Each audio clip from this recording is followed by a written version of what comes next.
រៀបសួរក៏ដូចជាសួស្តីទៅកាន់បងប្អូនទាំងអស់គ្នាតើបងប្អូនទាំងអស់គ្នាសុខសប្បាយជាទេថ្ងៃនេះផងដែរខ្ញុំបាទមានអត្ថបទថ្មីមួយដែលពាក់ព័ន្ធអំពីថាតើ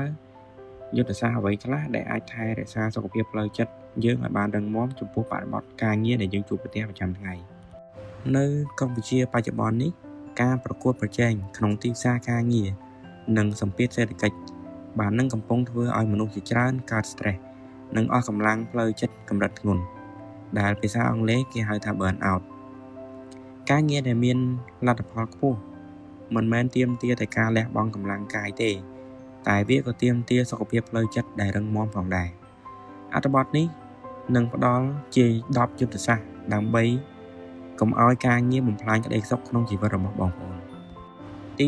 1កំណត់ព្រំដែនលើការប្រើប្រាស់ Telegram នៅប្រទេសកម្ពុជាយើង Telegram ជាឧបករណ៍ទំនាក់ទំនងការងារមួយដ៏សំខាន់ក៏ប៉ុន្តែភាពងាយស្រួលនេះបានបង្កើតជាសម្ពាធឲ្យយើងមួយ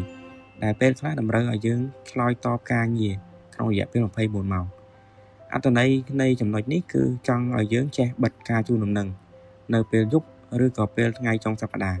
ដើម្បីឲ្យខួរក្បាលយើងបានសម្រាកពីការងារខ្លះទី2ការអនុវត្តការសម្រាកខ្លីៗក្នុងម៉ោងការងារការអង្គុយធ្វើការមុខកុំព្យូទ័ររាប់ម៉ោងបង្កើនអរម៉ូន stress យើងត្រូវចេះសម្រាករយៈពេលខ្លី5នាទីជារៀងរាល់60នាទីម្ដងក្រោកឈរលាតសន្ធឹងដៃជើងដកដង្ហើមវែងៗឬក៏ដើរទៅកន្លែងមានខ្យល់បរិសុទ្ធដើម្បីកាត់បន្ថយភាពហត់នឿយនិងបង្កើនអារម្មណ៍ផ្ដោតទី3រៀបចំអាទិភាពការងារ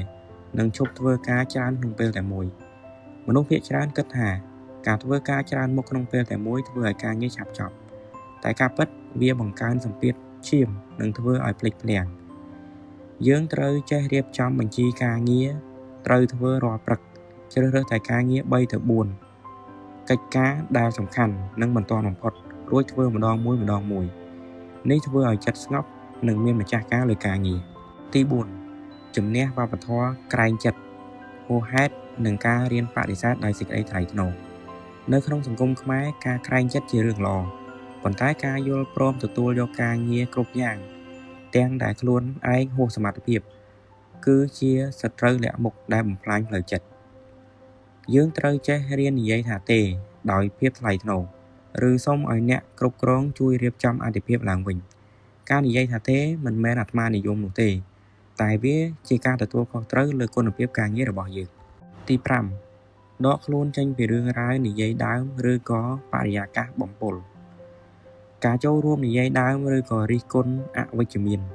បង្កើតបរិយាកាសការងារដែលពោរពេញទៅដោយការសង្ស័យនិង stress យើងត្រូវចេះរក្សាគម្លាតវិជ្ជាជីវៈផ្ដោតលើតួនាទីខ្លួនឯងហើយជ្រើសរើសខ្សែគប់តែមិត្តរួមការងារណាដែលមានគំនិតវិជ្ជមានជួយលើកទឹកចិត្តគ្នាទៅវិញទៅមកតែប៉ុណ្ណោះទី6កសាងភេរភាពនិងប្រព័ន្ធគាំទ្រក្នុងក្រុមកន្លែងធ្វើការដែលមានការសហការនិងយោគយល់គ្នាគឺជាខែលការពារផ្លូវចិត្តដ៏រឹងមាំយើងត្រូវចេះចំណាយពេលជជែកលេងសើចប្រកបដោយភាពស្និទ្ធស្នាលក្នុងម៉ោងសម្រាក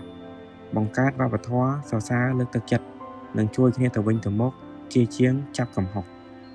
ទី7គ្រប់គ្រងហិរញ្ញវត្ថុផ្ទាល់ខ្លួនដើម្បីកាត់បន្ថយសម្ពាធផ្លូវចិត្តបញ្ហាធំបំផុតមួយសម្រាប់អ្នកធ្វើការនៅកម្ពុជាគឺសម្ពាធហិរញ្ញវត្ថុនិងបំណុលការបង់រំលោះផ្ទះឡានចំណាយប្រចាំថ្ងៃជាដើម stress រឿងលុយកាក់ឆ្លងចូលមកក្នុងអារម្មណ៍ពេលធ្វើការគឺមានន័យថាយើងត្រូវចេះរៀបចំផែនការចំណាយបង្កើតកញ្ចប់សន្សំបន្ទាន់និងជៀសវាងបំណុលមិនចាំបាច់កាលណាលុយកាក់មានលំនឹងចិត្តក៏ស្ងប់ក្នុងការធ្វើការនោះដែរទី8ផ្ដល់តម្លៃលើដំណេកនិងមិនរំលងអាហារពេលព្រឹកសុខភាពរាងកាយនិងសុខភាពផ្លូវចិត្តភ្ជាប់គ្នា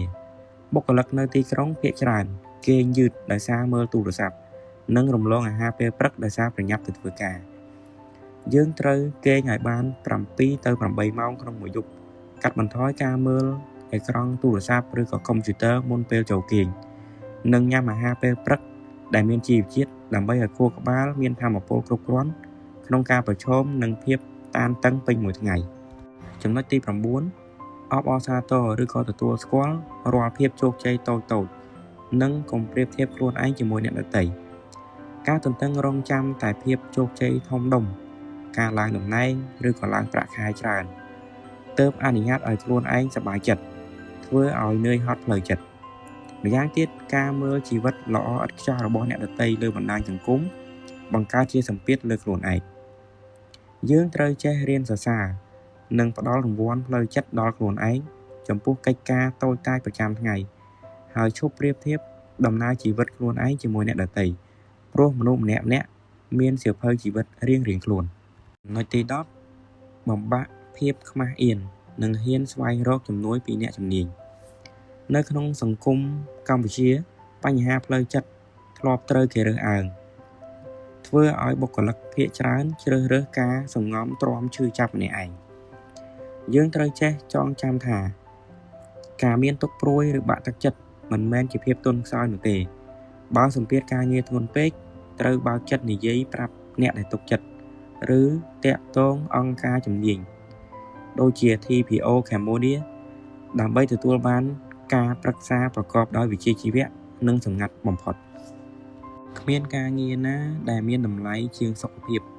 និងសេចក្តីសុខផ្លូវចិត្តរបស់អ្នកនោះទេក្រុមហ៊ុនអាចរកមនុស្សថ្មីមកជំនួសតំណែងរបស់អ្នកក្នុងរយៈពេលតែប្រហែលសប្តាហ៍ប៉ុណ្ណោះប៉ុន្តែគ្រួសារនិងមនុស្សជាទីស្រឡាញ់របស់អ្នកគឺគ្មាននរណាម្នាក់អាចមកជំនួសបានឡើយចូលធ្វើការដោយខិតខំប្រឹងប្រែងនិងប្រកបដោយវិជ្ជាជីវៈប៉ុន្តែក៏ត្រូវស្រឡាញ់និងថែរក្សាខ្លួនឯងឲ្យបានល្អដូចគ្នាផងដែរ